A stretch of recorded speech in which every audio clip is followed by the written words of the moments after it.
மக்களுடைய வாக்கு 71% வந்து பெண் வாக்காளர்களில் 71% பேர் வாக்களித்திருக்கிறார்கள். பெண் வாக்காளர்கள் என்றைக்கெல்லாம் அதிகமாக வாக்களிக்கிறார்களோ அப்பொழுதெல்லாம் நிதிஷ்குமாருடைய வெற்றி உறுதிப்படுத்தப்பட்டிருக்கிறது.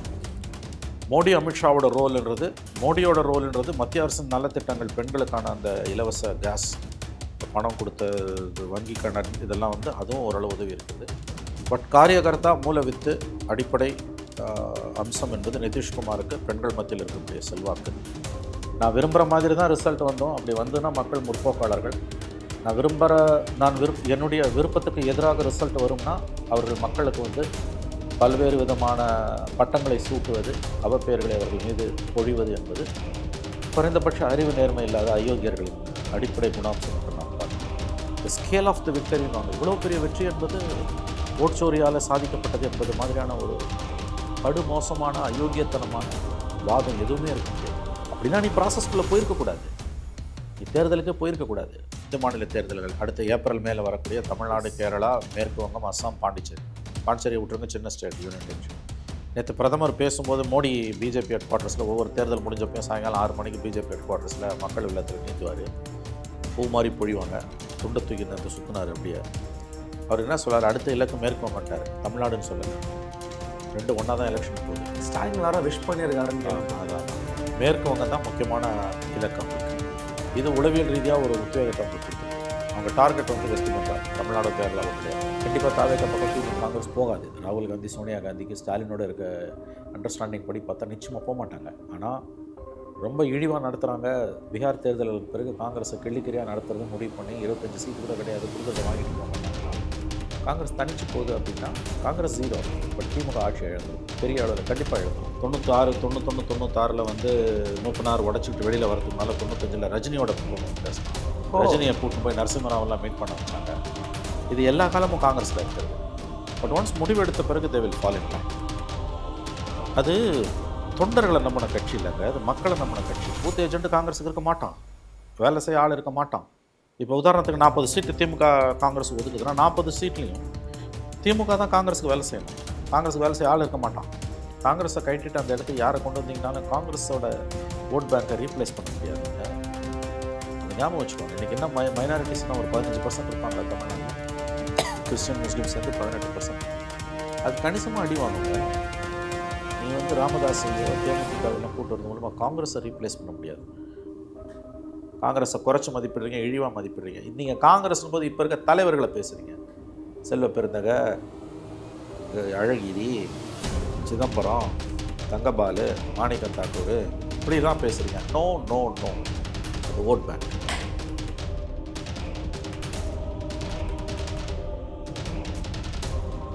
நலம் தரும் நல்லார் சித்த மருத்துவமனை இதய நோய், சர்க்கரை நோய், பக்கவாதம், சிறுநீரக பிரச்சனை, தண்டுவடம் மற்றும் மூட்டு பிரச்சனைகளுக்கு மிகச்சிறந்த மருத்துவமனை கிருஷ்ணகிரி, சென்னை மற்றும் மதுரை. தொடர்புக்கு 8807666117 மற்றும் 8807666118.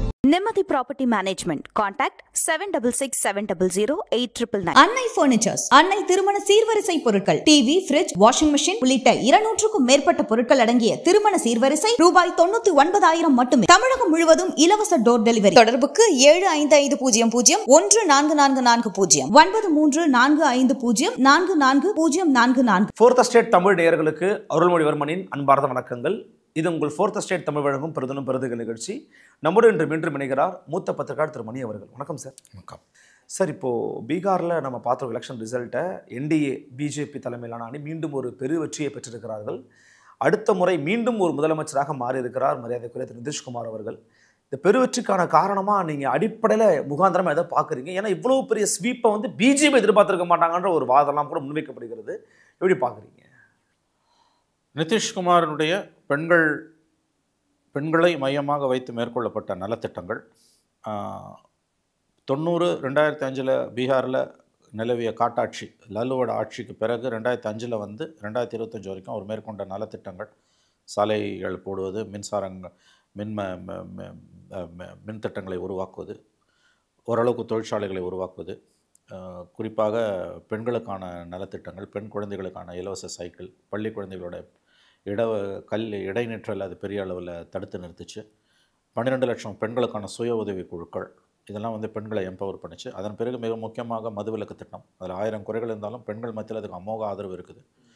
கடைசியாக வந்து 10,000 ரூபாய் வந்து 2 லட்சம் ரூபாய் தொழில் தொடங்குவதற்கு திட்டம் இருக்கிறது. புதிய அரசு அமைந்தவுடன் முன்பணமாக 10,000 வாங்கிக் கொள்ளலாம் என்று கொடுக்கப்பட்ட அந்த ஸ்கீம், இவையெல்லாம் வந்து அங்கே நிதிஷ்குமாருக்கு வந்து பெண்கள் மத்தியில் இருக்கக்கூடிய, குறிப்பாக பெண் வாக்காளர்கள் மத்தியில் அவருக்கு இருக்கக்கூடிய செல்வாக்கு அவரை 5வது முறையாக தேர்தலில் வெற்றி பெற வைத்திருக்கிறது. 5வது முறையாக ஒருவர் வெற்றி பெறுகிறார் 2000, 2005, 10, 15, 20, 25ன்றது மிக முக்கியமான ஒரு விஷயம். 10வது முறையாக இன்னும் 2-3 நாட்களில் அவர் முதலமைச்சராக பதவியேற்க இருக்கிறார். நடுப்புற தேஜஸ்வி யாதவோட என்டிஏக்கு இதுக்கு போயிட்டு வந்தார், இந்தியா பிளாக் போனார். இந்தியா கூட்டணி அவர் தான் உருவாக்கினார். அப்புறம் மறுபடியும் இங்கே வந்துட்டார். நகைச்சுவையாக அவரை பல்ட்டி மாமா, குட்டிக்காரண மாமா என்று கூட சொல்வார்கள். ஆனாலும் அவரால் மக்கள் மத்தியில் தன்னுடைய செல்வாக்கை தொடர்ந்து குறிப்பாக பெண் வாக்காளர்கள் மத்தியில் நிலைநிறுத்திக் கொள்ள முடிந்திருக்கிறது என்பது ஆச்சரியமான ஒரு விஷயம். அது இந்த மாபெரும் வெற்றிக்கு ரொம்ப முக்கியமான காரணங்களில் ஒன்று. மோடி, அமித்ஷா வரேன். பெண்களுடைய வாக்கு 71% வந்து பெண் வாக்காளர்களில் 71% பேர் வாக்களித்திருக்கிறார்கள். பெண் வாக்காளர்கள் என்றைக்கெல்லாம் அதிகமாக வாக்களிக்கிறார்களோ அப்பொழுதெல்லாம் நிதிஷ்குமாருடைய வெற்றி உறுதிப்படுத்தப்பட்டிருக்கிறது. மோடி அமித்ஷாவோட மோடியோட ரோல்ன்றது மத்திய அரசின் நலத்திட்டங்கள், பெண்களுக்கான அந்த இலவச கேஸ், பணம் கொடுத்த வங்கி கடன், இதெல்லாம் வந்து அதுவும் ஓரளவு உதவி இருக்கிறது. பட் காரியகர்த்தா மூலவித்து அடிப்படை அம்சம் என்பது நிதிஷ்குமாருக்கு பெண்கள் மத்தியில் இருக்கக்கூடிய செல்வாக்கு, பீகார் மக்களிடம் இருக்கக்கூடிய செல்வாக்கு. ஆகவே முதல் காரணம் நிதிஷ். மற்ற மாநிலங்களில் பிஜேபி ஜெயிப்பதற்கு மோடியோட செல்வாக்கு காரணம். பீகாரில் வெற்றி பெறுவதற்கு நிதிஷ்குமாரோட செல்வாக்கு தான் முதல் காரணம். இவ்வளோ ஒரு பல்ட்டு மாமா அப்படிங்கிற பேர் வாங்கினவராக இருக்கட்டும், பல விமர்சனங்கள் அவர் மேலே இருக்கிறதா இருக்கட்டும், எப்படி வந்து தொடர்ச்சியாக மக்கள் நம்புகிறாங்க? அப்போ மக்களுக்கு வந்து மதவாத பிரச்சனையோ, சமூக ரீதியெல்லாம் பல பிரச்சனைகளோ, இடஒதுக்கீடு பிரச்சனையே இல்லை, அவங்களுக்கு வந்து மக்கள் அப்படி தான், படிப்பறிவு இல்லாத மக்கள் இப்படி தான் முட்டாளாக இருப்பாங்க அப்படிங்கிற விமர்சனத்தை தமிழ்நாட்டில் இருக்கக்கூடிய முற்போக்கு சக்திகள் பல பேர் பேச்சுவாக்கில் பேசுறதை பார்க்க முடிகிறது. எப்படி புரிஞ்சுக்கலாம் அதை? அதாவது அறிவு திமிரு, செருக்கு, ஆணவம் உள்ளவங்க தான் அப்படிலாம் பேசுவாங்க. மக்கள் கொடுத்த தீர்ப்பை தங்களுக்கு விருப்பமான கட்சிக்கு அது கிடைக்கவில்லை என்றவுடன் மக்களை வசைப்பாடுவது என்பது அயோக்கியர்களின் அடிப்படை குணம். நீங்கள் சொல்லக்கூடிய விமர்சனங்களை வைப்பவர்கள் அடிப்படையில் மக்களை மதிக்காதவர்கள், மக்களை நேசிக்காதவர்கள். நான் விரும்புகிற மாதிரி தான் ரிசல்ட் வந்தோம், அப்படி வந்துன்னா மக்கள் முற்போக்காளர்கள். என்னுடைய விருப்பத்துக்கு எதிராக ரிசல்ட் வரும்னா அவர்கள் மக்களுக்கு வந்து பல்வேறு விதமான பட்டங்களை சூட்டுவது, அவப்பெயர்களை அவர்கள் மீது பொழிவது என்பது குறைந்தபட்ச அறிவு நேர்மை இல்லாத அயோக்கியர்களின் அடிப்படை குணாம்சம் என்று நான் பார்க்கிறேன். எல்லாருக்கும் எல்லாம் தெரியுங்க, அப்படி நீங்கள் குறைச்சி மதிப்பிடாதீங்க. பிஜேபி ஒரு சமூக தீமை, பிஜேபி வந்து ஒரு மதவாத கட்சின்னா ஏன் மக்கள் வந்து தொடர்ந்து இவ்வளோ தூரம் ஓட்டு போடுறாங்கன்னும் பொழுது அங்கே மக்களுடைய ஏதோ ஒரு சில தேவைகளை அவர்கள் நிறைவேற்றுகிறார்கள். மக்களை வென்றெடுக்கிறத பற்றி நீங்கள் கவலைப்படணுமே ஒழிய பிஜேபி கிட்ட அவங்க மொத்தமாக அடிமை ஆகிட்டாங்கன்ற பார்ப்பது வந்து ரொம்ப ரொம்ப தவறானது. இன்னொன்று, இப்போ குஜராத்தில் இருக்க மக்கள் பிஜேபிக்கு ஓட்டு போடுறதுக்கும் பீகாரில் இருக்க மக்கள் ஓட்டு போடுறதுக்கும் சில அடிப்படை வித்தியாசங்கள் இருக்குது. ஓகே, அங்கேயும் வித்தியாசம் இருக்குது. அங்கேயும் வித்தியாசம் இருக்குது. நிதிஷ் இல்லைன்னா அங்கே இந்த கூட்டணி ஜெயிக்காது, நிதிஷ் இருக்கிறதால ஜெயிக்குது. ஓகே, அப்போ நிதிஷ் இருக்கும்போது ஜெயிக்குதுன்னா Nitish is not a communal person. பிஜேபியோட உறவில் இருக்கவங்கெல்லாம் கம்யூனல் பாலிட்டிஷியன்ஸ் கிடையாது. காலத்தின் கோலம் அங்கே இருக்கான். ஏன்னா பிரதான எதிர்க்கட்சியான காங்கிரஸ் வந்து மக்கள் மன்றத்திலிருந்து இன்று கிட்டத்தட்ட துடை தெரியப்பட்டிருக்கிறது. 40 ஆண்டு சுதந்திர போராட்டத்தில் மிகப்பெரிய பங்காற்றிய 140 ஆண்டு கால கட்சி இது அடுத்த மாதம் 28ஆம் தேதி வந்துன்னா காங்கிரஸ் வந்து 140வது ஆண்டு விழாவை கொண்டாடுகிறது. 140 ஆண்டுகள் ஒரு கட்சி ஜீவித்திருக்கிறது என்பது மாபெரும் சாதனை. சுதந்திரத்துக்கு பிறகு இந்தியாவை 50 ஆண்டுகளுக்கு 60 ஆண்டுகள் ஆண்ட கட்சி, 50 ஆண்டுகளுக்கு மேல் ஆண்ட கட்சி இன்றைக்கி படுமோசமான நிலைமையில் இருக்கிறது.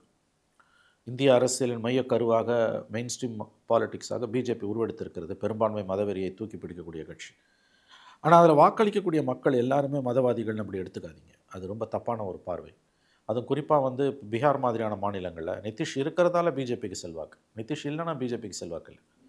அப்போ இந்த வாக்களித்த மக்களை வந்து சோத்தால் அடித்த பிண்டங்கள், தற்கூரிகள் என்ன சொன்னாங்க நீங்கள் முற்போக்காளர்கள்? அதாவது மக்களுக்கெல்லாம் படிப்பறிவு இல்லாமல் இருக்காங்க பார்த்தீங்களா, அந்த மாதிரி தான் படிப்பறிவு இல்லாத மக்கள் இருந்தால் அங்கெல்லாம் பிஜேபி தான் வரும் அப்படிங்கிற ஒரு டோனில் கொண்டு போகிறாங்க. குஜராத்தில் எப்படி ஜெயிக்குது பிஜேபி? மகாராஷ்டிராவில் பிஜேபி எப்படி ஜெயிக்குது? கர்நாடகாவில் பிஜேபி தொடர்ந்து எப்படி ஜெயிக்குது? அஃப்கோர்ஸ் இப்போ காங்கிரஸ் மாறி மாறி எப்படி வருது? 17 மாநிலங்களில் பிஜேபி எப்படி இருக்குது? அது அத்தனை பேரும் ஓட்டுக்கு போட்டோம் முட்டாளா? இந்த வார்த்தை யார் வாயிலேருந்து வரும்னா, தான் விரும்பின மாதிரி ரிசல்ட் வரலன்னா மக்களை சபிக்கக்கூடிய அயோக்கியர்கள் வாயிலேருந்து தான் இது வரும். இது மூலமாக இவங்க பிஜேபியை விமர்சிக்கல, திட்டலை, மக்களை திட்டுறாங்க. மக்களை திட்டக்கூடிய, மக்களை தூஷிக்கக்கூடியவர்கள் வந்து அடிப்படையில் அயோக்கியர்கள். நான் உறுதியாக சொல்லுவேன். அவர்களுக்கு மக்கள் மேலே அன்போ நட்போ கிடையாது. மோடியை நீங்கள் எதிர்க்கலாம், பிஜேபி எதிர்க்கலாம். மோடிக்கு வாக்களிக்கக்கூடிய மக்களை நீங்கள் எதிர்க்கிறீங்க, வசப்படுறீங்கன்னா ஐம் சாரி, அங்கே ஏதோ உங்களுக்கு தப்பு இருக்குது. குஜராத் மக்கள் உட்பட நான் சொல்கிறேன். நீங்கள் அவர்களை வென்றெடுப்பதில் தான் கவனம் செலுத்தணுமே தவிர ஓட்டு போட்டவங்களை வந்து விமர்சிப்பதும் அவங்கள கழுவில் ஏற்றுறதும் எந்த விதத்திலுமே நியாயமற்றது. ஆகவே இது இன்னொன்றுங்க, அடிப்படையில் ஜனநாயகத்துக்கு எதிரான ஒரு பண்புங்க இது. மக்கள் ஓட்டு போட்டு தானே அங்கே திரும்ப திரும்ப அவங்க தேர்தல். அவங்களுக்கு தான் சந்தேகம் இருக்கே சார், ஓட்சோரி, எஸ்ஐஆர், பல சந்தேகங்கள் இருக்கே சார். நான் என்ன சொல்கிறேன், இப்போ எதுக்கு ப்ராசஸ்க்குள்ளே போனேன்? வேறு வழி இல்லை சார், நான் போட்டி போடணும் சார். நான் இல்லைங்க, மற்ற கோளாறுகளை சொல்லிக்கிட்டு ப்ராசஸ்க்குள்ளே போகிறதுக்கும் அடிப்படையாக கோளாறுன்னு சொல்லிக்கிட்டு போகிறதுக்கும் வித்தியாசம் இருக்குது. சரி, நான் இப்போ கேட்குறேன், இன்றைக்கி மகாகட்பந்தன் ஜெயிச்சிருந்தனா ஓட்சோரி இல்லைன்னு நீ ஒத்துப்பியா? அல்லது ஓட்சோரி மீறி ஜெயிச்சாங்கன்னு சொல்லுவியா? ஓட்சோரி மீறி ஜெயிச்சாங்கன்னு சொல்லுவாங்க. அப்போ நீங்கள் வந்து உங்களுக்கு விருப்பப்பட்ட தீர்ப்பு வந்தால் மட்டும்தான் நீங்கள் அதை ஏற்றுக்கிறீங்க. விருப்பப்படாத தீர்ப்பு வந்தோன்னா அதுக்கு ஏதாவது ஒரு காரணங்களை சொல்லிக்கிட்டே இருக்கீங்க. காரணங்கள் தான் மாறுதே ஒழிய நீங்கள் அடிப்படையில் இந்த தீர்ப்பை ஏற்க மறுக்கிறீங்க. இவ்வளோ பெரிய ஸ்வீப்பா?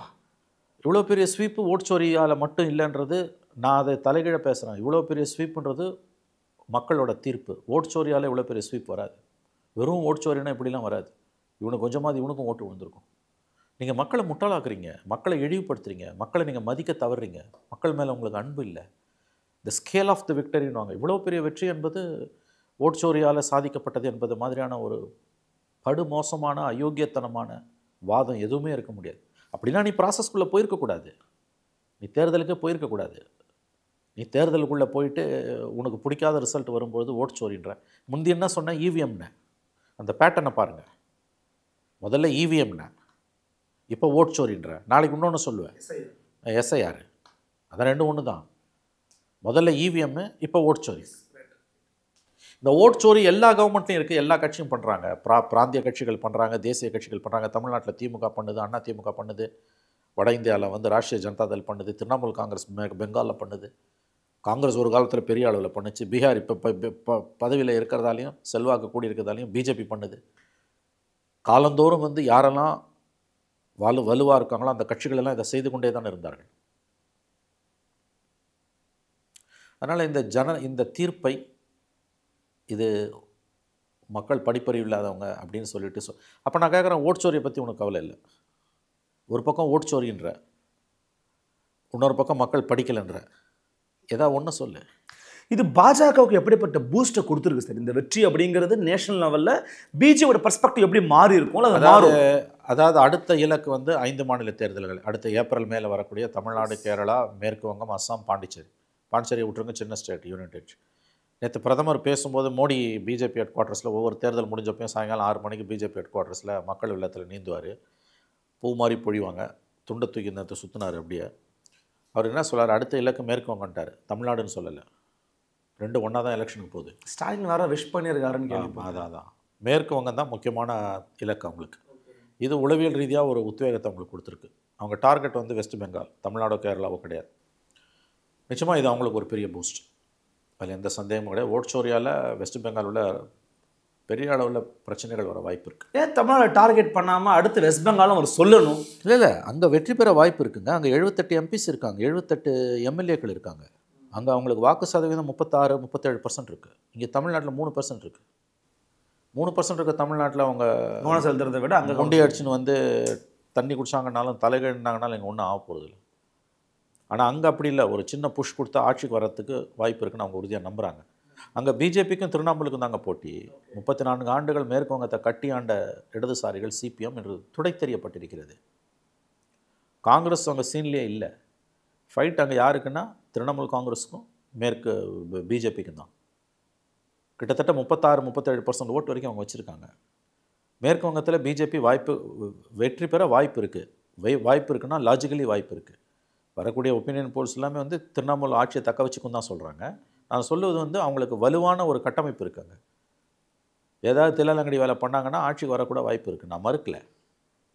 அதனால தான் ஏன்னா அவங்க டார்கெட்ஸ் ரொம்ப தெளிவாக இருக்கும். ஒவ்வொரு கட்டத்துலையும் சும்மா கண்டமேனிக்கு அவங்க போய் வந்து எதை குறி வச்சு அடிக்கணுமோ அடிச்சிருவாங்க. எதை குறி வச்சு அடிக்கணுமோ அதை அடிச்சிருவாங்க. சும்மா போய்லாம் வந்து அவங்க சண்டை போட்டுட்டு இருக்க மாட்டாங்க. ஒரே நேரத்தில் 3 எதிரிகளை வச்சுக்கிறது, 3 டார்கெட் வைக்கிறதுலாம் இல்லை. தமிழ்நாடும் கேரளாவும் இந்த தடவை அவங்க ரேடாரில் இல்லை. சும்மா கல்லை விட்டு பார்ப்பாங்க, வந்தால் வருது, போனால் போதும், வந்தால் மலை, போனால் டேஷ். மேற்கு வங்கம் அப்படி இல்லை. மேற்கு வங்கம் உங்களுக்கு உண்மையிலேயே வந்து ஃபைட் டு த ஃபினிஷ். அந்த ஃபைட் டு த ஃபினிஷில் இந்த தடவை தோத்தாங்கனாலும் 26ல் 31ல் வருவாங்க, வாய்ப்பு இருக்குது. ஏன்னா அந்த களமும் தளமும் மாறி இருக்கு. ஓகே. அதில் ரொம்ப முக்கியமான ஒரு விஷயம் வந்து பங்களாதேஷ்லேருந்து வந்த அகதிகள், அங்கே இருக்கக்கூடிய முஸ்லீம் பாப்புலேஷன், இதெல்லாம் வந்து பிஜேபிக்கான ஒரு இயங்குதளமாக, பிஜேபி வளருவதற்கான ஒரு ஃபெர்டைல் லேண்டாக, வளமான நிலமாக மாறி இருக்குது. அதாவது வந்து வெறும் தேர்தல் வெற்றி இல்லை. மேற்கு வங்கத்தில் பிஜேபி ஆட்சியை பிடிச்சோன்னா அது இந்தியா பெரிய அளவில் வருத்தப்பட வேண்டிய ஒரு விஷயம். ஏன்னு கேட்டிங்கன்னா, what Bengal thinks today India will think டுமாரோன்னு வாங்க.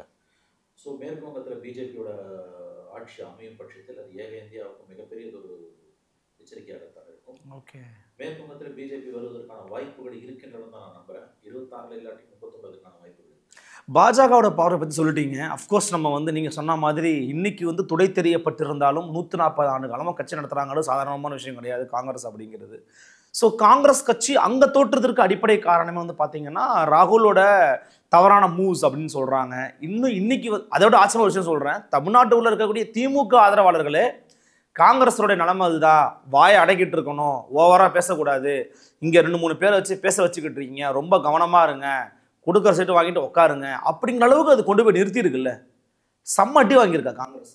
அடி வாங்கியிருக்கு. ஆனால் தமிழ்நாட்டில் அது எந்த பாதிப்பையும் ஏற்படுத்தாது. ஏன்னா தமிழ்நாட்டில் வந்து திமுக ஆட்சிக்கு பிடிப்பது என்பது காங்கிரஸோட உதவியால் தான். காங்கிரஸ் இல்லைன்னா திமுகவால் ஆட்சியை பிடிக்க முடியாது. திமுக இல்லைன்னா காங்கிரஸால் ஒரு சீட்டு கூட ஜெயிக்கும். எந்த பெர்செப்ஷனும் பாதிப்பு ஏற்படுத்தாதா சார்? நான் சொல்கிறத முதல்ல கேளுங்க. அதாவது திமுக இல்லைன்னா காங்கிரஸ் 0. மறுபடியும் சொல்கிறேன், 234 0. காங்கிரஸ் இல்லைன்னா திமுக ஒரு 60லேருந்து 70 சீட்டு ஜெயிக்கும். அதுக்கு மேலே ஜெயிக்காது, சத்தியமாக ஜெயிக்காது. ஏன்னா இங்கே இருக்கக்கூடிய ஸ்ட்ரக்சர் எப்படின்னா, காங்கிரஸோட அந்த ஏன்னா கிட்டத்தட்ட ஒரு 234 தொகுதியில் ஒரு 160லேருந்து 180 தொகுதிக்கு, ஒரு தொகுதிக்கு 3000லேருந்து 10,000 ஓட்டு வரைக்கும் காங்கிரஸுக்கு இருக்குது. காங்கிரஸ் நீங்கள் குறைச்சி மதிப்பிடாதீங்க. ஆன் இட்ஸ் ஓன் அது 0. ஆனால் ஒவ்வொரு தொகுதியிலையும் குறிப்பாக தென் மாவட்டங்களெல்லாம் கூடவே இருக்கும். என்னால் உறுதியாக சொல்ல முடியும், even if it is 150 to 160 சீட்ஸில் வந்து 3/2 பங்கு தொகுதிகளில் காங்கிரஸுக்கு குறைஞ்சது 3000லேருந்து 10,000 ஓட்டு வரைக்கும் இருக்கும். அது குறைச்சி மதிப்பிடாதீங்க. அக்ராஸ் த போர்டு 3000 ஓட்டுனாலும் கூட வந்து அதுதான் கான்ட்ரிபியூட்டரி ஃபேக்டர். திரும்பவும் சொல்கிறேன், திமுக இல்லைன்னா காங்கிரஸ் 234 0. ஆனால் காங்கிரஸ் இல்லைன்னா திமுகவில் 50லேருந்து 60 சீட்டு தாண்ட முடியாது. 70 சீட்டு இழக்கிறதுக்கு சாம்ராஜ்யம் திமுக தான் இருக்குது, காங்கிரஸுக்கு ஒன்றும் இல்லை. 60 வருஷம் அதிகாரத்தில் இல்லை. இந்த எலெக்ஷனில் சைபர் ஆனாலும் காங்கிரஸுக்கு ஒன்றும் பெருசாக இல்லை. ஏன்னா 96லேயும் காங்கிரஸ் சைபர். இழக்கிறதுக்கு திமுக ஆட்சி இருக்குது, சாம்ராஜ்யம் இருக்குது. அதனால் காங்கிரஸை வந்து பீகார் தேர்தலுக்கு பிறகு கிள்ளிக்கிழியாக நடத்தலாம், கொடுக்குற சீட்டை வாங்கிட்டு போயிடுவாங்கன்ற அணுகுமுறையை திமுக மேற்கொண்டால் பாதிப்பு திமுகவுக்கு தான். ஏன்னு கேட்டிங்கன்னா, இந்த முறை காங்கிரஸ் அடங்கி போகாது. ரெண்டாவது அவங்களுக்கு இன்னொரு ஆப்ஷன் இருக்குது. என்ன ஆப்ஷன்னா, தாவேகா ஆப்ஷன் இருக்குது. கண்டிப்பாக தாவேகா பக்கம் திமுக காங்கிரஸ் போகாது. ராகுல் காந்தி, சோனியா காந்திக்கு ஸ்டாலினோட இருக்க அண்டர்ஸ்டாண்டிங் படி பார்த்தா நிச்சயமாக போக மாட்டாங்க. ஆனால் ரொம்ப இழிவாக நடத்துகிறாங்க.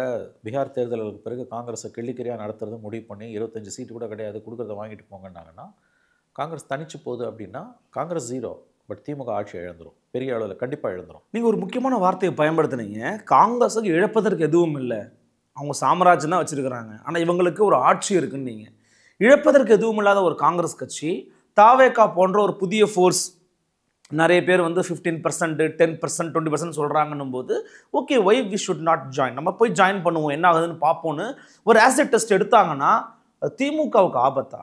காங்கிரஸ் அது ஆன் இட்ஸ் ஓன் எடுக்காது. ஓகே, 100% எடுக்காது. அவங்களுக்கு 10 எம்பிஸ் இங்கே முக்கியம், அது திமுக மூலமாக தான் கிடைக்கும். Vijay is an untested player. இந்த பேசுகிறதுன்றது எல்லாமே வந்து ஒரு ட்ரையல் பலூன், ஒரு பார்கெனிங் சிப். 25 சீட்டு காங்கிரஸுக்கு கொடுத்தது அவங்களால சகிச்சிக்க முடியல. அவங்க வரலாறுலேயே அவ்வளோ குறைவாக வாங்கி போனது கிடையாது. 25 வாங்கி 18 ஜெயிச்சாங்க. இந்த முறை அவங்க மினிமம் வந்து ஒரு 40யாவது எதிர்பார்க்குறாங்க. 35 வரைக்கும் இறங்குவாங்க. மோடி இவருக்கு ஸ்டாலின் அவர்கள் அதுக்கு ஒப்புக்கொண்டாருன்னு தான் தகவல்கள் வருது. கண்டிப்பாக போன தடவை கொடுத்ததை விட கூடுதல் சீட்டுகளை கொடுக்க காங்கிரஸுக்கு ஸ்டாலின் ஒத்துக்கிட்டார். பீகார் ரிசல்ட்டுக்கு பிறகு காங்கிரஸை வந்து வீக் ஆகிட்டாங்க. அதனால் அப்படி டீல் பண்ணணுன்னா அது எல்லா காலத்துலையுமே வீக்காக தான் இருந்திருக்கு. ஆனால் தமிழ்நாட்டில் அதுக்கு இருக்கக்கூடிய அந்த 4 to 5% ஓட்ஸுன்றது திமுக ஜெயிக்கிறதுக்கு ரொம்ப குரூஷியலான ஒரு ஆஸ்பெக்ட். ஆல்ரெடி விஜயால் திமுகவோட வாக்கு வங்கி சதறி கொண்டு இருக்கக்கூடிய காலகட்டத்தில் காங்கிரஸும் வெளியில் போச்சுன்னா DMK will be in trouble. பாத்தியதை திமுகவுக்கு, இதை முதல்ல புரிஞ்சுக்கோங்க. தனிப்பட்ட சில பேர் சோஷியல் மீடியாவில் காங்கிரஸ் மேலே வெறுப்பை கக்கிறதும் அவதூறு பொழியறதும் கொடுக்கறத வாங்கிட்டு போன்றதும் அவங்களோட தனிப்பட்ட அவர்களுடைய கோபதாபங்களின் வெளிப்பாடு. அதுக்கெலாம் நம்ம பதில் சொல்ல வேண்டியதில்லை. காங்கிரஸ் திமுக தலைமை அந்த தவறை செய்யாது. Stalin is a most matured leader, inclusive leader. அவர் அதை செய்ய மாட்டார், நான் உறுதியாக நம்புறேன். இதோட டைனமிக்ஸ் என்னென்னா இதெல்லாம் புரிஞ்சுக்கோங்க. அவங்க டிஎம்கே வந்து ரொம்ப ரொம்ப ரொம்ப அழகாக அவங்க வந்து இந்த அனாலிசிஸ் பண்ணிகிட்டே தான் இருப்பாங்க ஓட் பேங்க். 4 to 5% இருக்க காங்கிரஸ் இல்லைன்னா டிஎம்கே இஸ் ஃபினிஷ்ட். நீங்கள் சொல்கிறத நான் ஒத்துக்கிறேன். ஒரு வகையில் வந்து இது மெச்சூர்ட் லீடராக இருக்கிறாரு, மற்றவங்க கருத்தெல்லாம் பெருசுப்படுத்த வேணான்னு. நீங்கள் சொல்லக்கூடிய இந்த 4 to 5%ங்கிறது தொடர்ச்சியாக எப்படி நீடிச்சுக்கிட்டே இருக்குன்னு நீங்கள் நம்புறீங்க? ரெண்டாவது, போன முறை ஒரு திமுக எடுத்து ஒரு ஸ்டாட்டிஸ்டிக்ஸ் போடுறாரு. போன முறை மாணிக்கம் தாக்கூருக்கு வேலை செஞ்சவர்களே காங்கிரஸ் சார்பாக ஒரு பூத் ஏஜென்ட் கூட உட்காரலைங்க. தேமுதிக உட்காந்துக்கிட்டு இருக்காங்க, ஆனால் காங்கிரஸுக்கு கிடையாது. திமுக காரர் இருக்கிறான், அதிமுக காரர் இருக்கிறான், பிஜேபி இருக்குது, தேமுதிக உட்காந்துக்கிட்டு இருக்காங்க. இப்படி பூத் ஏஜென்ட் கூட இல்லாத ஒரு காங்கிரஸ் கட்சியை தூக்கி சுமக்கணுமா அப்படிங்கிற ஒரு பார்வை லோ லெவலில் கிரியேட் ஆச்சா? எப்படி ஓட்டு கன்வெர்ட் ஆகும்? நல்ல ஞாபகம் வச்சுக்கோங்க, பூத் ஏஜென்ட் இருக்க மாட்டான், ஆனால் ஓட்டு இருக்குது. நான் சொல்கிறேன் மறுபடியும், 3000 ஓட்டுன்றேன் நான். ஒரு 150லேருந்து 160 தொகுதியில் 3000லேருந்து 10,000 ஓட்டு காங்கிரஸுக்கு இருக்குது.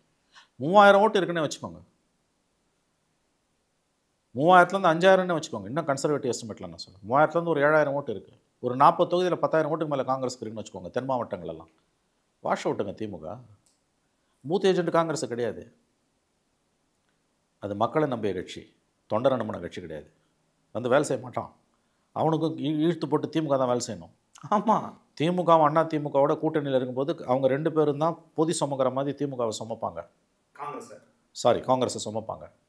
பூத் ஏஜென்ட் காங்கிரஸுக்கு இல்லைன்னு திமுக நண்பர் சொன்னார்ன்றது உண்மை. அது எல்லா காலத்துக்குமான உண்மை, புதுசு இல்லை. பட் அவங்களுக்கு ஓட் பேங்க் இருக்குது. சும்மா ஒன்றும் காங்கிரஸை ஸ்டாலின் சுமக்கலைங்க, அதை புரிஞ்சுக்கோங்க. நீங்கள் உங்களையும் என்னை விட அவருக்கு ரொம்ப நல்லா தெரியும். காங்கிரஸ் இல்லைன்னா திமுக 60லேருந்து 70 சீட்டுக்கு மேலே தாங்காது. இது என்னையும் உங்களையும் விட திமுகவுக்கு ரொம்ப நல்லா தெரியும். அவர் காங்கிரஸை ஸ்டாலின் இழக்க மாட்டார். இல்லை, நீங்கள் வந்து ரொம்ப உறுதிட்டு சொல்கிறீங்க. அதுதான் என்னுடைய கருத்தும் எல்லாருடைய கருத்தும். அதுதான் காங்கிரஸ் இந்த அலையன்ஸை உடைக்க மாட்டாங்க, வெளியே போக மாட்டாங்கிறது தான். பட் காங்கிரஸுக்குள்ளேயே ஒரு செக்ஷன் ஆஃப் பீப்புள் வந்து தே ஆர் லைக்கிங் விஜய் அப்படிங்கிற ஒரு மைண்ட் செட்டை இன்னைக்கு உதாசீனப்படுத்த முடியல. காரணம் என்னன்னா, காங்கிரஸ்காரங்களே யாரும் அதெல்லாம் பொய்ங்க சும்மாங்க அப்படின்னு சொல்ல மாட்டேங்கிறாங்க. அவங்களுக்குள்ளேயே ஆமாங்க கொஞ்சம் முரண்பாடு இருக்குதாங்க திமுக கூட அப்படின்ற ஒரு பேச்சுவார்த்தை இருக்கும்போது நம்ம அதை அவ்வளோ ஈஸியாக உதாசீனப்படுத்திடணுமா? இல்லை மாருல, ஒன்று புரிஞ்சுக்கோங்க. நீங்கள் எல்லா காலத்துலேயுமே காங்கிரஸுக்குள்ளே இந்த குரல்கள் இருந்துக்கிட்டே இருக்கும். ரெண்டு குரல்கள் இருக்கும். அவங்க திமுகவோட கூட்டணியில் இருக்கும்போது திமுகவுக்கு எதிரான குரல் காங்கிரஸுக்குள்ளே இருந்துக்கிட்டே இருக்கும். அண்ணா திமுகவோட போகணுன்னு பேசுவான். விஜய் ஆப்ஷன் இருக்கும்போது விஜயோட போகணுன்னு பேசுவான். 96 வந்து மூப்பனார் உடச்சிக்கிட்டு வெளியில் வரதுக்கு முன்னால் 95 ரஜினியோட போகணுன்னு பேசினான். ரஜினியை கூட்டின்னு போய் நரசிம்மராவெல்லாம் மீட் பண்ண வச்சாங்க. இது எல்லா காலமும் காங்கிரஸில் இருக்கிறது. பட் ஒன்ஸ் முடிவெடுத்த பிறகு they will fall in line. அது தொண்டர்களை நம்பின கட்சி இல்லைங்க, அது மக்களை நம்பின கட்சி. பூத் ஏஜென்ட் காங்கிரஸுக்கு இருக்க மாட்டான், வேலை செய்ய ஆள் இருக்க மாட்டான். இப்போ உதாரணத்துக்கு 40 சீட்டு திமுக காங்கிரஸ் ஒதுக்குதுன்னா 40 சீட்லேயும் திமுக தான் காங்கிரஸுக்கு வேலை செய்யணும். காங்கிரஸுக்கு வேலை செய்ய ஆள் இருக்க மாட்டான். ஆனால் ஓட்டு இருக்குது காங்கிரஸுக்கு. நீங்கள் 1000 தான் இழிவுபடுத்தினாலும் காங்கிரஸுக்குன்னு ஒரு மரியாதை இருந்துக்கிட்டே தான் இருக்குது. அது 3000லேருந்து ஒரு 10,000 வரைக்கும் நான் சொல்கிறேன். ஒரு 3000லேருந்து 5000 6000 கூட வச்சுக்கோங்க. தென் மாவட்டங்களில் 10,000 ஓட்டு வரைக்கும் ஒரு 40 தொகுதிகளில் போகலாம், 30 தொகுதிகளில் போகலாம். ஒரு ஓட்டில் ஜெயிக்கிறது தோக்கிறது நடக்க போகுது அடுத்த எலெக்ஷனில். ஒரு சீட்டில் ஆட்சி அமையலாம், ஒரு சீட்டில் ஆட்சி அமைய போகலாம். இன்னொன்று, காங்கிரஸ் இருக்கிறது திமுகவுக்கு வந்து ஒரு நம்பகத்தன்மையை கொடுக்குது. ஏன்னா மைனாரிட்டிஸ் இன்னமும் காங்கிரஸை நம்புகிறாங்க. ஒருவேளை காங்கிரஸ் திமுக கூட்டணி உடையாதுன்னு நான் நம்புகிறேன். ஒருவேளை இது நடந்தால் அது திமுகவை மிக கடுமையாக பாதிக்கும். அப்படின்னா மைனாரிட்டிஸ் வந்து காங்கிரஸ் பக்கமோ விஜய் பக்கமோ நகர்ந்துருவாங்க. திமுக பிஜேபி கிட்ட நாளைக்கு போக போகுது. அதற்கு முன்னோட்டமாக தான் இன்றைக்கி கழட்டி விட்டுருக்காங்கன்ற எண்ணம் சிறுபான்மையின மக்கள் மத்தியில் வளர்ந்து விடும். இந்த பர்செப்ஷன் வந்து இருக்குன்றது உங்களையும் என்னையோட மு.க. ஸ்டாலின் அவர்களுக்கு நன்றாக தெரியும். அவர் காங்கிரஸை இவ்வளவு தூரம் கூட வச்சுக்கிட்டு சுமக்கிறாருன்னு தான் நான் சொல்வேன். எதனாலன்னா, இந்த பர்செப்ஷனில் திமுகவோட வாக்கு வங்கி இப்போ இருக்க அளவில் கூட்டணியோடு சேர்த்து அதை தக்க வைக்கணும்னா இந்த பர்செப்ஷன் வாரில் முதல்ல ஜெயிக்கணும், குறிப்பாக சிறுபான்மையின மக்கள் மத்தியில். காங்கிரஸ் இல்லைன்னா திமுகவுடைய வாக்கு வங்கியில் ஒரு சரிவு ஏற்படும், குறிப்பாக சிறுபான்மையின மக்கள் மத்தியில். அது 4% 5% கூட இருக்கலாம். அது பெரிய பாதிப்பை ஏற்படுத்திடும். பீகார் ரிசல்ட்டை வச்சு காங்கிரஸுக்கான சீட்டை வந்து ஸ்டாலின் குறைக்க மாட்டார். மறுபடியும் சொல்கிறேன், காங்கிரஸுக்கு இழக்கிறதுக்கு எதுவுமே இல்லை. இப்போ காங்கிரஸை சில பேர் கதை கட்டி கம்பி கட்டிகிட்டு இருக்காங்க. காங்கிரஸை கட்டிட்டு தேமுதிக எழுத்துப்பாங்க, ராமதாஸ் எழுத்துப்பாங்க. அவங்க ரிப்ளேஸ்மெண்ட்டுக்கு வர போகிறாங்க. வாய்ப்பே இல்லைங்க. அவங்கெல்லாம் காங்கிரஸை ரீப்ளேஸ் பண்ண முடியாது. ஒரு கேள்வி கேட்குறேன் சார். தாராளமாக. பிஜேபி அந்த பக்கம் இருக்குன்னும் போது தமிழ்நாடு கிரவுண்டு ஆன்டி பிஜேபியாக இருக்கும்போது இங்கே ஆன்டி இன்கம்பன்ஸ் எல்லாம் ஒர்க் அவுட் ஆகாதுங்க, இவ்வளோ நலத்திட்டங்களை கொடுத்துருக்குறேன்னு கூட்டணி கட்சிகளை வச்சு பேசிக்கிட்டு இருக்கும்போது வேர் இஸ் த ஆப்ஷன்? எனக்கு ஆப்ஷன் இல்லை, நான் திமுக தான் ஓட்டு போடுறேன், ஏன்னா பிஜேபி அங்கே இருக்குன்னு முடிச்சுட்டு போகுது. அப்படி சொல்லிடாதீங்க. நீங்கள் வந்து இந்த அரசின் மீதான அதிருப்தி என்பது இருந்துக்கிட்டே தான் இருக்குது. 21 திமுகவுக்கு இருந்த அட்வான்டேஜ், கூடுதலான சாதகமான அம்சம் 26 சத்தியமாக இருக்காது. Any government will go unpopular day by day. ஒரு ஃபுல் 5 இயர்ஸ் நீங்கள் ரூல் பண்ணிவிட்டு மக்கள் மத்தியில் போகும்போது ஆன்டி இன்கம்பன்சி கண்டிப்பாக இருக்கும். அறுவடை பண்ணுறதுக்கு யாரும் இல்லைன்ற இல்லை கேளுங்க, உங்கள் வாக்கு வங்கியே செதுருதுங்க. உங்கள் வாக்கு வங்கி அப்படியே இருந்து எதிர்க்க உடஞ்சாதான் நீங்கள் வந்து அறுவடை பண்ண ஆள் இல்லைன்னு தெனாவட்டாக இருக்கலாம். உங்கள் வாக்கு வங்கியில் பெரிய சேதாரம் இருக்குது, இதை புரிஞ்சுக்கோங்க. 21 இருந்த அட்வான்டேஜ் திமுகவுக்கு 26 சத்தியமாக இருக்காது. சிந்தாமல் செதறாமல் எல்லாரையும் ஒன்று சேர்க்கணுன்னு தான் ஸ்டாலின் விரும்புகிறார். மெகா அலைன்ஸை கன்ஸ்ட்ரக்ட் பண்ணணும்னு தான் அவர் விரும்புகிறார். மெகா அலைன்ஸை கட்டமைக்கணும்னு விரும்புகிற ஸ்டாலின் கூட இருக்க காங்கிரஸ் எப்படி இழப்பார்? காங்கிரஸை கைட்டிட்டு அந்த இடத்துக்கு யாரை கொண்டு வந்தீங்கனாலும் காங்கிரஸோட ஓட் பேங்கை ரீப்ளேஸ் பண்ண முடியாதுங்க. அது ஞாபகம் வச்சுக்கோங்க. இன்றைக்கி என்ன மைனாரிட்டிஸ்னால் ஒரு 15% இருப்பாங்களா தமிழ்நாட்டில்? கிறிஸ்டின் முஸ்லீம் சேர்ந்து 18%. அது கணிசமாக அடி வாங்குங்க. நீ வந்து ராமதாஸையோ தேமுதிகவெல்லாம் கூட்டு வரது மூலமாக காங்கிரஸை ரீப்ளேஸ் பண்ண முடியாது. அதனுடைய யூட்டிலிட்டி வேல்யூன்றது திமுகவுக்கு முக்கியன்ற நான் அதை முதல்ல புரிஞ்சுக்கோங்க. காங்கிரஸால் திமுகவுக்கு வரக்கூடிய லாபம் என்பது ஆட்சியை தக்க வைப்பதற்கான லாபம். திமுகவால் காங்கிரஸுக்கு வர லாபம்ன்றது சில எம்எல்ஏ சீட்டுகளை ஜெயிப்பதற்கு. கடைசி வரைக்கும் அதை சேர்த்துட்டே இருக்கணுமா? நாங்கள் வந்து வெறும் எம்எல்ஏ வாங்கிக்கிட்டு இருக்கணும், நாங்கள் ஒரு காலத்தில் ஆண்ட கட்சி, எங்களுக்கு எதுவுமே கொடுக்க மாட்டீங்க, கரும்பு சக்கையை போல் ட்ரீட் பண்ணுவீங்கன்னு பேசுகிறத அப்படிதான் புலம்புவான்னு கடந்து போகணுன்றீங்க. இல்லைங்க, இதை விட ஆபாசமாக பேசியிருக்கிறார்கள். என்ன சார் ஆபாசம்? அதிகாரத்தில் இருக்க அதிகாரத்தில் பங்கு கொடுன்னு கேட்ட ஆபாசமா சார்? இது இல்லைங்க, இதை விட மோசமாலாம் பேசியிருக்காங்க காங்கிரஸில். அதையும் கடந்து தான் அலையன்ஸ் வச்சுருக்காங்க. ஏங்க நான் கேட்குறேன், திமுக it's DMK is hard core political party, nothing succeeds like சக்ஸஸ்ன்ற மாதிரி வெற்றி ஒன்று தான் திமுகவுக்கு இலக்கு. அவர்கள் காங்கிரஸ் யூட்டிலிட்டி வேல்யூ இல்லைன்னா சுமப்பாங்கன்னு நீங்கள் நினைக்கிறீங்களா? வாய்ப்பே இல்லை. பீகார் தோல்வியெல்லாம் ஒன்றும் மாற்றத்தை ஏற்படுத்தாதுங்க. எந்த காலத்தில் காங்கிரஸ் ஜெயிச்சது இப்போ தோக்கிறதுக்குன்ற கேள்வி வரும். புரியுதுங்களா நான் சொல்கிறது? அதனால் பீகார் தோல்வியை வச்சு இங்கே இருக்க டைனமிக்ஸ் இன்னும் வலுவடையும். நான் மறுபடியும் சொல்கிறேன், காங்கிரஸை ஸ்டாலின் அவர்கள் இழக்க மாட்டார். அதில் ஒரு கொஸ்டின் இருக்குது.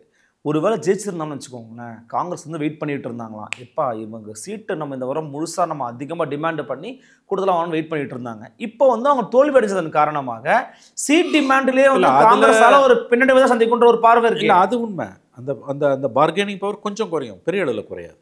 நீங்கள் 25க்கு மேலே கூட 5 சீட்டாக 10 சீட்டாக கொடுத்தா தாங்க அலையன்ஸில் இருப்பாங்க. அதை கொடுத்த ஒரு ஸ்டாலின் தக்க வச்சுப்பார். வெறும் 25 கொடுத்தாருன்னா அது வந்து கேடர்ஸ் மத்தியில் பூமரேங் ஆகும். அதனால் அந்த காம்ப்ரமைஸுக்கு ஸ்டாலின் அவர்கள் தயாராக தான் இருக்கார். நான் அறிந்த வரையில் இந்த கூட்டணி கட்சிகள் எல்லாருக்குமே கொஞ்சம் கூடுதலாக சீட்டை ஒதுக்க போகிறாங்கன்னு தான் நான் கேள்விப்படுறேன். To cool down. இவங்களால் பெரிய பார்கெனிங் பண்ண முடியாது. இப்போ உதாரணத்துக்கு மகாகட்பந்தன் அங்கே ஜெயிச்சிருந்ததுன்னா இவங்க செய்யக்கூடிய இது வந்து இப்போ கிடையாது. இப்போ அது குறைஞ்சிருக்கு. That bargaining power has come டவுன்றது உண்மை. பட் சில பேர் சமூக வலைதளங்களில் எழுதுகிற மாதிரி வந்து 10 சீட்டு 12 சீட்டு அதெல்லாம் நடக்காது. 25க்கு மேலே 5 சீட்டோ 10 சீட்டோ வரும். அதில் எனக்கு நம்பிக்கை இருக்குது. That's what I feel. அதாவது க்ரக்ஸ் ஆஃப் த மேட்டர் என்னென்னா வந்து ஓரளவாவது ஒரு ஃபேஸ் சேவர் கொடுத்தவங்களை கண்ணியமாக ஸ்டாலின் தக்க வச்சுப்பார். அவர் இஸ் அன் இன்க்ளூசிவ் லீடர். அவங்களுக்கு வந்து இழக்கிறதுக்கு ஒரு சாம்ராஜ்யம் இருக்குது. எல்லாரையும் அவங்க அரவணைச்சு தான் போகணுன்னு பார்க்குறாங்க. மாறா அவங்க சண்டை போட்டுக்கிட்டு ரப் பண்ணிட்டு போகிறதால நீங்கள் ஒன்று தெரிஞ்சுக்கோங்க, அதிமுக பாஜக கூட்டணிக்கு எதிராக மெகா அலையன்ஸை பில்டு பண்ணணும்னு ஸ்டாலின் உறுதியாக நம்புகிறாரு. அப்படி இருக்கும் பொழுது காங்கிரஸை தவிர்த்த மெகா அலையன்ஸ்ன்றது இங்கே என்ன? பிசிகா, இடதுசாரிகள், ஏங்க முஸ்லீம் லீக், யார் இப்போ காங்கிரஸை கைட்டிட்டு இவங்க அத்தனை பேரும் வச்சு பாருன்றீங்களா? இவங்களாம் இருக்காங்களே, என்னென்ன காங்கிரஸ் மட்டும் தான் நீங்கள் பெரிய கட்சிங்கிற மாதிரி பேசுகிறீங்க. காங்கிரஸ் போச்சுன்னா விசிகாவுக்குள்ள பிரச்சனை வரும். ஞாபகம் வச்சுக்கோங்க. உள்ளுக்குள்ளே இருக்க டைனமிக்ஸ் உங்களுக்கு புரியல. காங்கிரஸோட இடத்த யாரும் ரீப்ளேஸ் பண்ண முடியாது. இது திரும்ப திரும்ப நான் சொல்கிறேன், அது 4% 5%ன்றது இல்லை, இட்ஸ் அ பெர்செப்ஷன். இன்னொன்று, காங்கிரஸுக்கு இந்த தடவை ஆப்ஷன் இருக்குது.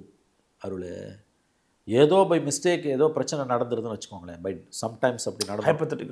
ஹைப்போத்தட்டிக்கலாக நம்ம கண்ட்ரோலை மீறி நடந்துடும். அவங்களுக்கு இன்றைக்கி ஒரு லட்டு மாதிரி காத்திருக்கு தாவேக்கா. அதை விரும்புவார் ஸ்டாலின். காங்கிரஸ் ஒரு வேளை வெளியில் போவாது. காங்கிரஸ் ஒரு வேளை வெளியில் போச்சுன்னா கடந்த முறை மாதிரி அவங்க தனியாக நிற்க மாட்டாங்க சார். 96 மாதிரி 96ல் ஏடிஎம்கே போய் வாஷ் அவுட்டு. இந்த தடவை தாவேக்கா இருக்குது அவங்களுக்கு. அகெயின் அது பர்செப்ஷனில் அடிச்சுடுங்க இவங்கள. காங்கிரஸும் தாவேக்காவும் ஒன்றா போகிறாங்கன்னா திமுக வரக்கூடிய மைனாரிட்டிஸ் ஓட்டு கணிசமாக உடையுங்க. கோர் டிஎம்கே ஓட்டு கீழே போயிடும், ஆட்சியே மாறும். அது எனக்கு தெரியாது. கோர் ஓட் பேங்க் கீழே போயிடும். இதெல்லாம் சூசைட் பாலிடிக்ஸ். இதெல்லாம் செய்யவே மாட்டார் ஸ்டாலின். நீங்கள் ரொம்ப அதிகமாக கற்பனை பண்ண புரியுது இல்லை அந்த மாதிரி 2 இடதுசாரி, இது தேமுதிக, பாமக, ராமதாஸ், இவங்க எல்லாரும் ஒன்று சேர்ந்தாலும் they can not replace Congress. காங்கிரஸை குறைச்சி மதிப்பிடுறீங்க, இழிவாக மதிப்பிடுறீங்க. நீங்கள் காங்கிரஸ்னும் போது இப்போ இருக்க தலைவர்களை பேசுகிறீங்க.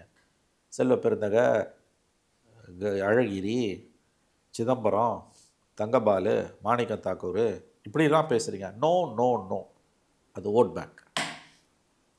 XYZ இருந்தாலும் கைக்கு குத்துறதுக்குன்னு 3000லேருந்து 10,000 ஓட்டு வரைக்கும் ஒரு 100 150 தொகுதி வரைக்கும் என்னால் போக முடியும். கண்டிப்பாக இருக்குது.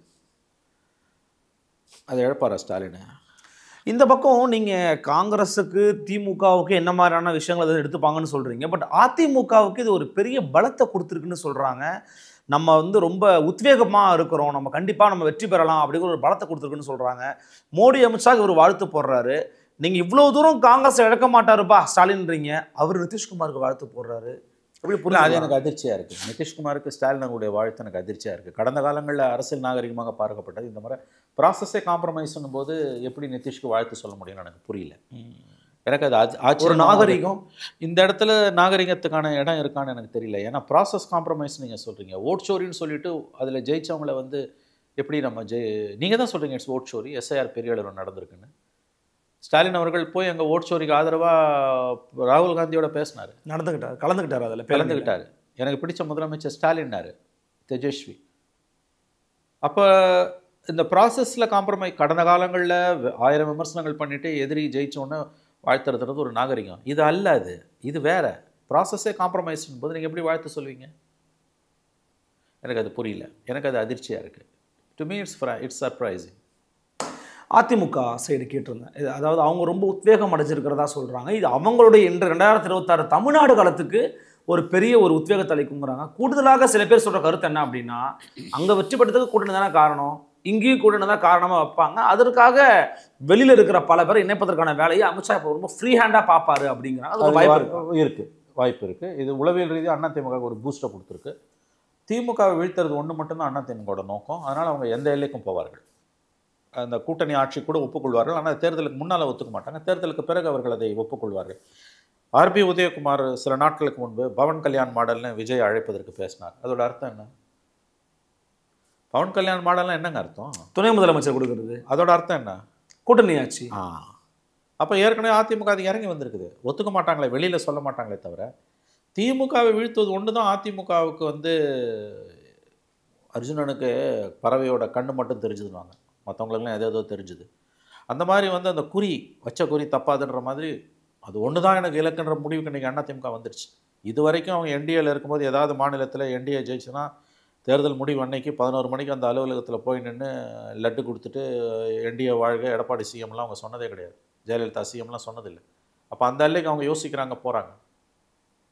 ஆகவே இந்த வெற்றி அதிமுகவுக்கு உளவியல் ரீதியிலான உத்வேகத்தை கொடுத்திருக்கிறது. திமுகவை வீழ்த்துவது ஒன்று மட்டுமே அவருடைய இலக்கு என்பதால் அவர்கள் எந்த எல்லைக்கும் போவார்கள் என்று தான் நான் கருதுகிறேன். இல்லை, ஏற்கனவே நம்ம பல முறை பேசினது, அதில் பல பேரும் பேசினது என்னென்னா, இந்த அலையன்ஸுக்குள்ளே விஜயை நாங்கள் கொண்டு வந்திருக்கோம், டிவிக்கு நாங்கள் கொண்டு வந்திருக்கோம், நீங்கள் உங்கள் வேலையை பாருங்கள் அப்படின்னு ஏற்கனவே பிஜேபி, நட்டா போன்றவரெல்லாம் அதை ஒருத்தி சொல்லிட்டு தான் போனாங்க. அப்போ இன்னும் இந்த முறை அதை ரொம்ப வீரியமாக பண்ண வாய்ப்பு இருக்குங்கிறாங்க. அப்படி ஒரு க்ரஷ் நடக்குமா டுவர்ட்ஸ் விஜய்? அதுவும் நடக்கும். விஜய் உள்ளே இழுப்பதற்கான எல்லா வேலைகளும் நடக்கும் தான் நான் கேள்விப்படுறேன். அது எப்படி எங்கே போய் முடியும் நமக்கு தெரியாது. விஜய் வராமலே ஒன்றுபட்ட அதிமுகவை ஒரு மாதிரி மேனேஜ் பண்ணிட்டாங்க. 19லேருந்து அவங்க அலையன்ஸ் தேமுதிக, ராமதாஸ், அன்புமணி ராமதாஸை காம்ப்ரமைஸ் பண்ணி பாமகவை உள்ளே இழுத்துட்டாங்க, குட்டி கட்சிகளெல்லாம் உள்ளே இழுத்துட்டாங்க. அப்படின்னா I think that itself is a big alliance. அதையே குறைச்சி மதிப்பிட முடியாது விஜய் இருந்தாலும். ஒன்றுபட்ட அதிமுகவை சமமாக மேனேஜ் பண்ணிட்டாங்கன்னு வச்சுக்கோங்க. பண்ணிவிட்டு தேமுதிக, பாமக, ஏதாவது ஒரு பாமக இருந்தால் கூட பரவாயில்ல, ப்ளஸ் குட்டி கட்சிகள்லாம் ஒன்று சேர்ந்தால் கூட இது பர்செப்ஷன் வைஸ் அவங்க ஒரு டஃப் ஃபைட்டை லான்ச் பண்ண முடியும். பட் அஃப்கோர்ஸ் விஜய் வந்தார்னா கேம் சேஞ்சு. விஜய் வரலன்னா it will be a very big fight தான். அது நம்ம இன்னும் 5 மாதம் இருக்குது. எப்படி இருந்தாலும் அதிமுகவுக்கு பீகார் தேர்தல் முடிவுகள் ஒரு பெரிய உத்வேகத்தை கொடுத்துருக்குது. திமுக வீழ்த்துறதுக்கு எந்த எல்லைக்கும் அதிமுக நகரும். ஆட்சியில் பங்கு என்ற கோஷத்தை நேரடியாக வைக்க மாட்டார்கள், ஆனால் அதை கொள்கை அளவில் ஒப்புக்கொள்வார்கள். ஒருவேளை வெற்றி பெற்றால் அது தமிழ்நாட்டில் கூட்டணி ஆட்சி தான். அதிகம் ஞாபகம் வச்சுக்கோங்க. குறி வந்து மேற்கு வங்கத்தை நோக்கி இருக்கும்போது தமிழ்நாட்டுக்குள்ளே ஒரு குறி மேற்கு வங்கன்னா குறின்றது வந்து 2 விதமான குறிகள் இருக்குது. ஒன்று வந்து பிரைம் மினிஸ்டர் வாயிலேருந்து வருதுன்னா அவங்க டார்கெட் வந்து வெஸ்ட் பெங்கால் தான், ஜெயிச்சே ஆகணும். ஆமாம், தமிழ்நாட்டை விட்டு கொடுத்துட மாட்டாங்க அவ்வளோ சீக்கிரம். தமிழ்நாட்டை வந்து அவங்க வந்து they won't give it up Tamil Nadu. Of course do or die West Bengal. தமிழ்நாட்டில் வந்து ஃபைட் வந்து ரொம்ப டஃப்பாக இருக்கும். அவ்வளோ சுலபமாக தமிழக மண்ணை வந்து அவங்க விட்டு கொடுத்துட மாட்டாங்க. ஏன்னா இங்கே திமுகவை வீழ்த்துறதுன்றது 29 அவங்க ஆட்சியை தக்க வைக்கிறதுக்கு ரொம்ப முக்கியமானது. 3 தேர்தல்களில் வந்து 40 சீட்டுக்கு எகிரி இருக்குது. 37 சீட்டு ஜெயலலிதா பீரியடில், அதுக்கப்புறம் 39, அப்புறம் 40. அதை மாற்றுறதுக்கு தான் அவங்க முயற்சி பண்ணுவாங்க. பெரிய அளவில் இங்கே பாதிப்பு ஏற்படுத்தாட்டியும் திமுகவோட பலத்தை குறைக்கிறதுக்காக அதை அவங்க பார்ப்பாங்க. அதில் அதிமுக வேறு இறங்கி வந்திருக்காங்க இப்போ. அதனால் வந்து அவங்க நிச்சயமாக குறி மேற்கு வங்கனாலும் தமிழ்நாட்டை ஒன்றும் அவங்க காலி பண்ணிட்டு போயிட மாட்டாங்க. ஃபைட் டஃப்பாக இருக்கும் இங்கே. ஸோ பிஜேபியோட இந்த வெற்றிங்கிறது தமிழ்நாட்டு அளவில் இவங்களை அதிமுகவுக்கு மிகப்பெரிய அளவில் உளவியல் உத்வேகத்தை, சைக்கலாஜிக்கல் பூஸ்ட்டை கொடுத்துருக்கு தான் நம்ம எடுத்துக்கொள்ள வேண்டும். பல விதமான கருத்துக்களை பருதுன்னு சார். மிக்க நன்றி. நன்றி அருள். நன்றி. சந்திக்கலாம். வணக்கம்.